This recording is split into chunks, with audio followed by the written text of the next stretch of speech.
I love my deen and I love my community and I love my people. And I know that my people have the best of hearts and they've got beautiful qualities.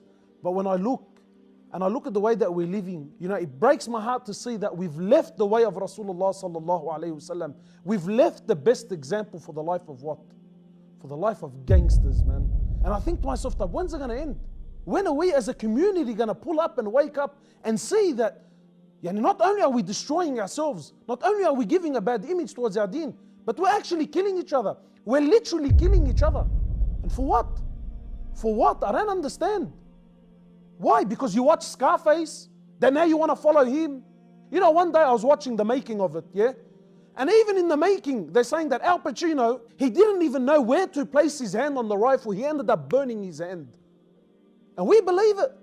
Even Tupac Shakur, when he was offered a role to play a Muslim gangster, he says there's no such thing. Because I ain't gonna play no gangbanger who's a Muslim. There ain't no such thing. How can he be Muslim and a gangster at the same time? Well, poor Tupac, he didn't come to the area. He didn't come to Punchbowl, to Bankstown, and to Auburn, and to Granville, and Greenacre. Full of them. Brothers walking around with egos the size of mountains. One of the Mashaykh, he says, it's amazing, it's amazing. How can the person that traveled through the passage of urine twice, how can this person still have pride in his heart? How? I look at young kids, 14, 15, 16, they aspire to be what? Not doctors and lawyers, not Mashaykh and scholars and ulama, but to be gangsters.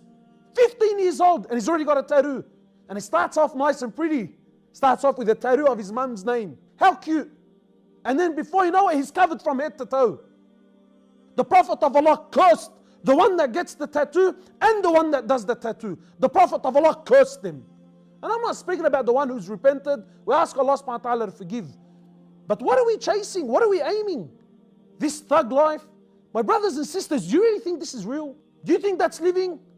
Allah subhanahu wa ta'ala, He says in the Quran, وَمَنْ أَعْرَضَ عَنْ ذِكْرِي فَإِنَّ لَهُ مَعِيشَةً ضَنْكَ. The one that stays away from the remembrance of Allah, the one that stays away from the deen of Allah subhanahu wa ta'ala, the one that chooses a life other than the life of Rasulullah sallallahu alayhi wasallam, Allah subhanahu wa ta'ala says for him is a miserable life. You watch a couple of movies or maybe you watch a couple of songs, but you don't know the truth of these people's lives. They're miserable. They're miserable. Wallahi, they're miserable. I see young brothers, they've left their mothers and they've left their fathers. If they've left their families, what? You've sold your family for who? For who? For these little thugs? You think these people are friends, akhi? When you go to jail, you'll see then how true your friends are. When this comes out, no one for no one, Habib. No one for no one. Brother, I'll take a bullet for you. Brother, sit down, please. Stop kidding yourself. Nah, brother, he's my khayyeh. Wallahi, your real brother, the only brother you will ever have is the one that calls you away from haram. Your only true brother is the one that calls you to Allah subhanahu wa ta'ala.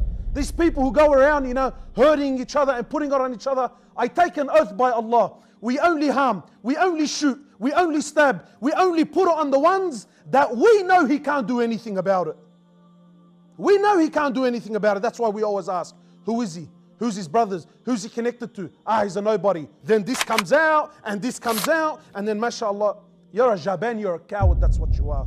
Wallahi, you're a coward. A real man is a man that serves his community. A real man is a man that gives back to his people. A real man is a man that serves his wife, and serves Allah, and serves his deen. Not someone who harms, sells filth.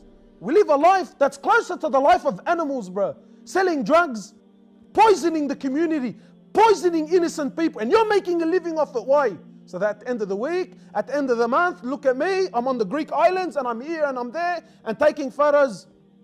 Wallahi, for you is a miserable life. For you is a miserable life. You're not happy and you know that you're not happy, but we love it. We love the image. We love it. Now even the sisters, wallahi, even the sisters now, everyone wants an ex-bad boy. You want an ex-bad boy, sister? Nah, alhamdulillah, look, he's got a couple of tattoos, but now he's repented, mashallah. He's repented? Fine. When 2-3 years later into your marriage, sister, your cute ex-bad boy, husband gets knocked or gets killed, or you find him, cheating with one of his blasts from the past, then go and spend the rest of your nights crying. Wallahi, my brothers, forgive me, I'm frustrated, wallahi, I'm burning. When is this gonna stop? When When are we going to pull up?